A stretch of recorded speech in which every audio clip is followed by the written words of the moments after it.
মা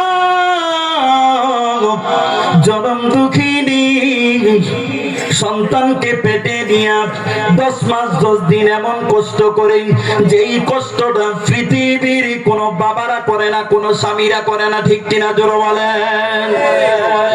হামালাতহু উম্মুহু কুরহা, বলেছেন কে? আল্লাহ। সবাই কথা বলে না, বলেছেন কে? আল্লাহ।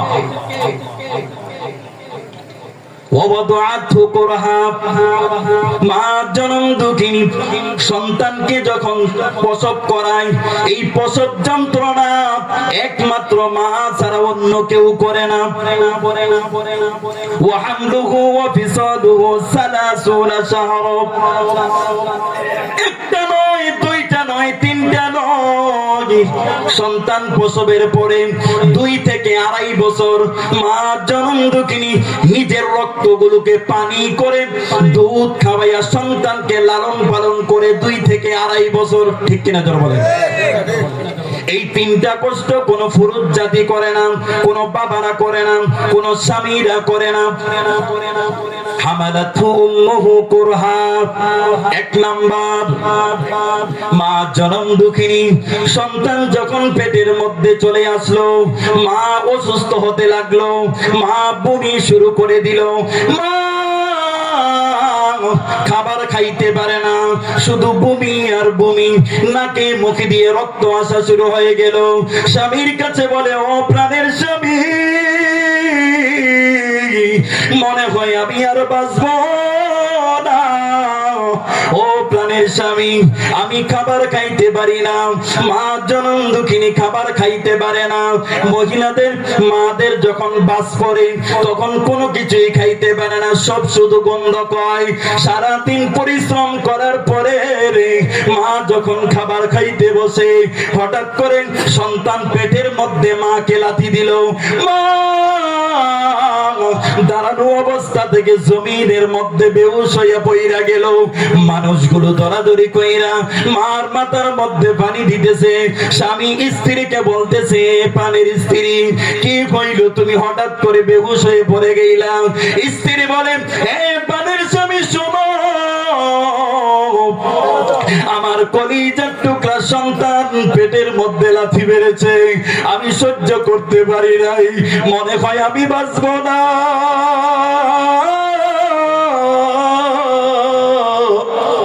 মনে হয় আমি আর বাঁচবো না। মা 10 মাস 10 দিন সন্তানটাকে পেটে নিয়া রাত্রে ঘুমায় না, স্বামী ঘুমিয়ে আছে, ছেলে মেয়েগুলো ঘুমিয়ে আছে, অথচ মা ঘুমায় না। একবার বসে একবার দাঁড়ায়। স্বামী হজা কয়া বলে, ও বউ, ও স্ত্রী, তুমি ঘুমাও না কেন? ও ঘুমাইতে পারি না, সন্তান পেটের মধ্যে নাড়াচাড়া করে কলিজার মধ্যে যাইয়া লাগে। মাঝে মধ্যে সন্তান যখন নড়ে আর যখন পেটের মধ্যে লাথি মারে, লাথিটা কি আমার কলিজার মধ্যে লাগে।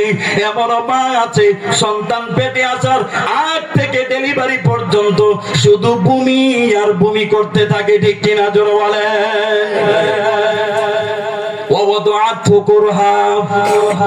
সন্তান যখন দুনিয়াতে আসবে, সন্তান যখন প্রসব করবে, মাকে হসপিটালে নিয়ে গেল।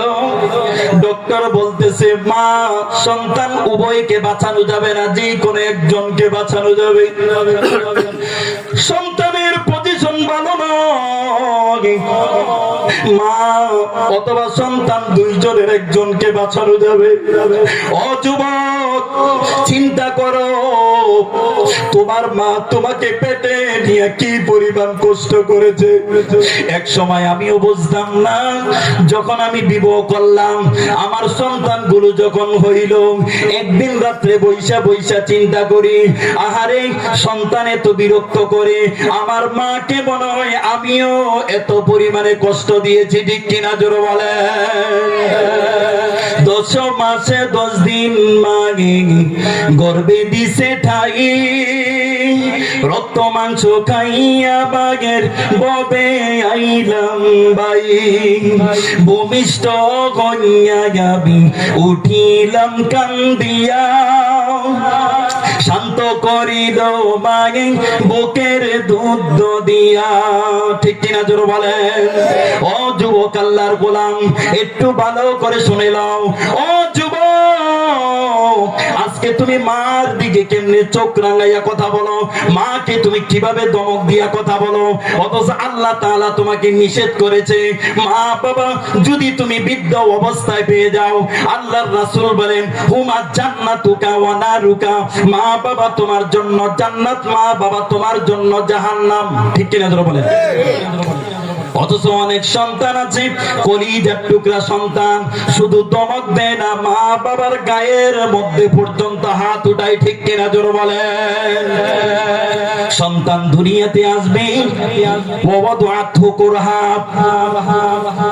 এই যে সন্তানের প্রসব যন্ত্রণা, এটা মা ছাড়া আর কেউ ভোগ করে না। সন্তানকে ডেলিভারি করার জন্য মাকে যখন হসপিটালে নেওয়া হয়, ডক্টর বলে দিয়েছে অবস্থা খুবই সিরিয়াস, মা অথবা বাচ্চা দুইজনের একজনকে বাঁচানো যাবে, দুইজনকে বাঁচানো যাবে না। স্বামী বলতেছি আমার বাচ্চার দরকার নাই, আমার স্ত্রী দরকার, আমার স্ত্রী বেঁচে থাক, যদি গাছ বাঁচে ফল হয়ে যাবে। বৌমা বলতেছে ও প্রাণের স্বামী আমার, শুনে 10 মাস 10 দিন সন্তানকে আমি গর্ভে নিয়েছি, সন্তান মারা যাবে এটা আমি চাই না, সন্তান মারা যাবে এটা আমি চাই না। ও ডক্টর, দুইজনকে যদি না বাঁচানো যায় তাহলে আমি গর্ভধারিণী মাকে, মা মরে যাব, কিন্তু আমার সন্তানকে আমি মরতে দেব না। এ যুবক, একটু চিন্তা করো।